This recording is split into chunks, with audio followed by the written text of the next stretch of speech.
HR Basics is a series of short courses designed to highlight what you need to know about a particular human resource management topic. In today's HR Basics, we explore the 4/5 rule.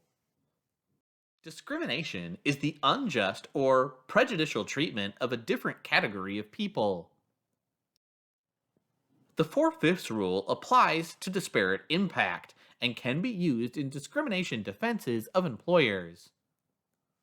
Disparate impact occurs when an organization uses an employment practice that unintentionally discriminates against members of a protected class. Discrimination law protects the right of people to be treated equally. The primary objective of anti-discrimination legislation is to ensure that individuals are given equal employment opportunity in the workforce. Two agencies oversee equal employment regulations: the Equal Employment Opportunity Commission, the EEOC, which is responsible for developing guidelines and overseeing compliance with most anti-discrimination laws, and the Office of Federal Contract Compliance Programs, known as the OFCCP, responsible for the same activities relative to executive orders. Disparate impact occurs when employment practice results in members of a protected class being treated less favorably than members of a non-protected class, even though discrimination was not intentional. A protected class is a group of people with a common characteristic who are legally protected from employment discrimination on the basis of that characteristic. These traits are called protected characteristics and referred to as protected classes.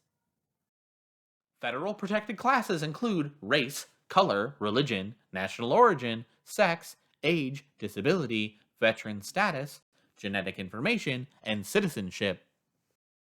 The 4/5 rule is a guideline generally accepted by the courts and the EEOC for making such a prima facie case of disparate impact. The 4/5 rule, known as the 80% rule, is the simplest and most common way of estimating disparate impact. The test compares the rates of selection for lesser represented classes of individuals against the rate at which the most represented group was selected. If any lesser represented group has a rate less than 4/5, 80% of the rate for the most represented group, this can be used as evidence of discrimination. There are 5 steps to determining adverse impact using the 4/5 rule. First, identifying the policy or practice at issue. Second, calculating the selection rates for each group. Third, noting which group has the highest rate.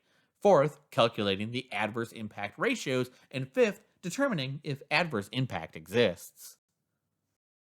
Let's look at an example of this 4/5 rule. In this scenario, we have 80 white applicants, 48 of which were hired. There were 40 black applicants, 12 of which were hired. The selection rate of white applicants is 60%, as you see here. White applicants are the group with the highest selection rate.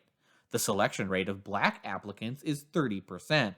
So the impact ratio is 30% divided by 60%, or 50% in terms of that impact ratio. If the impact ratio is 50%, that is less than 80%, which is evidence that based on the 4/5 rule, there is adverse impact.